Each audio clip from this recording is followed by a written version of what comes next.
भारतीय वायुसेना की ताकत बढ़ाने वाले 5 रफाल फाइटर जेट आज अंबाला एयरफोर्स स्टेशन पर लैंड हुए। अंबाला में रफाल को वाटर कैनन सैल्यूट भी किया गया।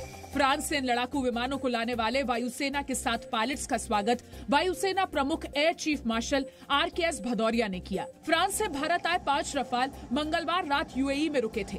अल दफरा एयरबेस से उड़ान भरने के बाद रफाल के पायलट्स ने INS कोलकाता को संपर्क किया, जिसके बाद दोनों में बातचीत हुई। Arrow leader, Delta 63, may you touch the sky with glory. Happy landings.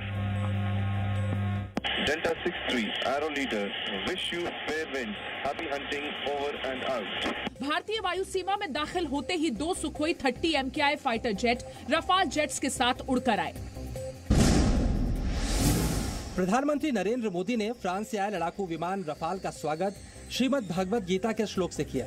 प्रधानमंत्री ने संस्कृत में किए गए ट्वीट में लिखा, राष्ट्र रक्षा के समान कोई पुण्य नहीं, राष्ट्र रक्षा के समान कोई व्रत नहीं, राष्ट्र रक्षा के समान कोई यज्ञ नहीं। ट्वीट के आखिरी में प्रधानमंत्री ने लिखा, नभः स्पर्शम दीप्तम। ये वायुसेना का आदर्श वाक्य है जो गीता के 11वें अध्याय से लिया गया है। रक्षा मंत्री राजनाथ सिंह ने कहा, भारत में रफाल विमानों का पहुंचना हमारे सैन्य इतिहास में नए युग की शुरुआत है। रक्षा मंत्री ने कहा, पीएम ने इन विमानों को हासिल करने का सही फैसला लिया और इस साहसिक फैसले के लिए वो प्रधानमंत्री का धन्यवाद करते हैं। गृह मंत्री अमित शाह ने भी ट्वीट में लिखा, रफाल विमानों को वायुसेना में शामिल करना प्रधानमंत्री के शक्तिशाली और सुरक्षित राष्ट्र बनाने के संकल्प को दिखाता है। इसके लिए मैं माननीय प्रधानमंत्री को धन्यवाद देता हूँ। वायनाड से कांग्रेस सांसद राहुल गांधी ने रफाल विमानों के भारत आने पर वायुसेना को बधाई दी है और मोदी सरकार से 3 सवाल पूछे हैं।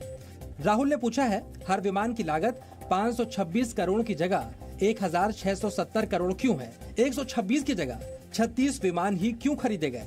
और HAL की जगह दिवालिया अनिल अंबानी को 30,000 करोड़ का ठेका क्यों दिया गया? भारत के लोगों को जानने का हक है कि कितने कीमत पर हवाई है।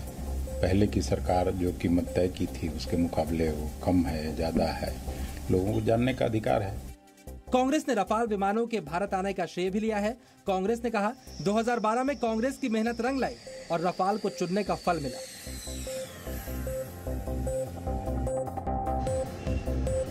केंद्रीय गृह मंत्रालय ने अनलॉक 3 के लिए नए गाइडलाइंस जारी कर दिए हैं। 1 अगस्त से पूरे देश में नाइट कर्फ्यू खत्म कर दिया गया है। 5 अगस्त से देश में जिम और योगा सेंटर खोले जा सकेंगे। 31 अगस्त तक स्कूल कॉलेज बंद रहेंगे। मेट्रो, सिनेमाघर, स्विमिंग पूल भी अभी नहीं खुलेंगे। सार्वजनिक स्थानों पर मास्क पहनना अनिवार्य है। कंटेनमेंट जोन में 31 अगस्त तक लॉकडाउन जारी रहेगा। भीड़ जुटाने वाले कार्यक्रमों को अनुमति नहीं दी गई है। शादी समारोह में 50 से ज्यादा मेहमानों की इजाजत नहीं होगी, लेकिन सामाजिक दूरी के साथ स्वतंत्रता दिवस समारोह को इजाजत दी गई है। 65 साल से ज्यादा उम्र के बुजुर्गों, गंभीर बीमारियों से पीड़ित मरीजों, गर्भवती महिलाओं और 10 साल से कम उम्र के बच्चों को पहले की तरह ही घर में रहने की सलाह दी गई है। महाराष्ट्र सरकार ने अभिनेता सुशांत सिंह राजपूत की आत्महत्या की जांच CBI से कराने से इनकार कर दिया है। महाराष्ट्र के गृह मंत्री अनिल देशमुख ने कहा है कि मुंबई पुलिस इस केस की जांच ठीक से कर रही है। अभिनेत्री रिया चक्रवर्ती के खिलाफ FIR दर्ज होने के बाद पटना पुलिस ने मुंबई में केस की जांच तेज कर दी है। सुशांत सिंह की दोस्त रही अंकिता लोखंडे ने पटना पुलिस को कुछ ऐसे सबूत दिए हैं जिसमें दावा किया गया है कि सुशांत सिंह रिया के साथ खुश नहीं थे।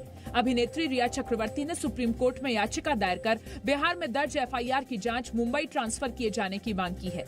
रिया चक्रवर्ती ने सतीश मान शिंदे को अपना वकील चुना है। सतीश मान शिंदे पालघर में साधुओं की मॉब लिंचिंग के मामले में महाराष्ट्र CID की तरफ से केस की पैरवी कर रहे हैं।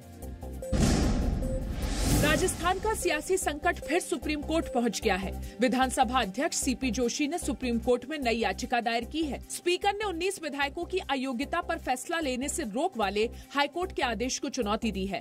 स्पीकर ने आज राज्यपाल कलराज मिश्र से भी मुलाकात की।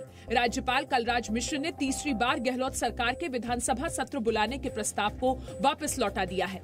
राज्यपाल ने कहा कि प्रस्ताव में 21 दिन का साफ साफ नोटिस देकर विधानसभा का सत्र बुलाएं और अगर इमरजेंसी में सत्र बुलाना है तो कारण बताएं।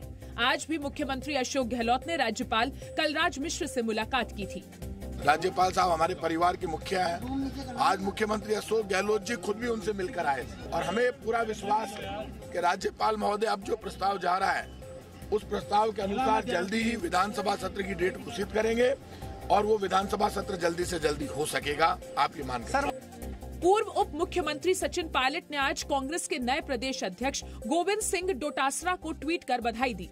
सचिन पायलट ने लिखा, मुझे उम्मीद है कि आप बिना किसी दबाव या पक्षपात के उन कार्यकर्ताओं जिनकी मेहनत से सरकार बनी है उनका पूरा मान सम्मान रखेंगे।